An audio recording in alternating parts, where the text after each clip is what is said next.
It's now 5 o'clock and 13 News at 5 starts with breaking news tonight. In the last 45 minutes, a Marion County jury began deliberating the fate of the man who's charged with killing Metro Police Officer Breann Leath. Thanks for joining us. I'm Scott Swan in tonight for Felicia. And I'm Anne-Marie Tiernan. So let's get straight to Rich Nye. He's been in the courtroom every day of the trial. And Rich joins us live tonight from the Community Justice Campus to take a look at the arguments made today before this case went to the jury. Rich?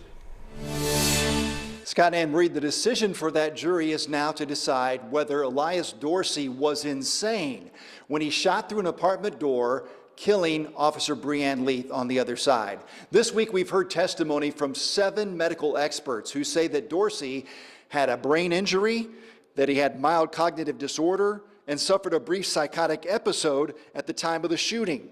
5 doctors support the insanity defense for Dorsey.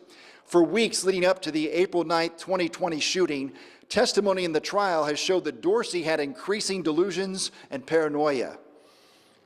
Those facts supporting the diagnosis of the doctors that at the time of the incident, he was suffering from a severe mental disease that grossly impaired his perception of what was going on around him, to the point where he believed his life, his family life was in danger.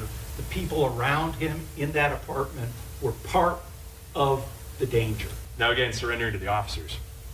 He knows that people are coming, he knows who it is, and he decides that he can't fight anymore. A madman would have just shot it out with the police there. He knows he is in danger. Gets down on the ground, puts the gun down, says, "Don't kill me, don't kill me, don't kill me." Dorsey is charged with murder and 4 counts of attempted murder, but the jury has several options now to consider. In fact, the jury could find Dorsey guilty of reckless homicide rather than murder. And remember that this was a death penalty case until just a few weeks ago.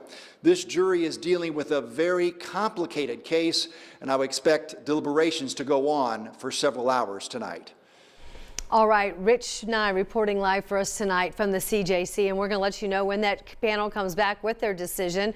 We have our cameras at the courthouse right now, and they're not going to leave until that jury reaches its verdict and it is read in open court. We're going to bring you that live on air at WTHR.com and also updates on our WTHR News app.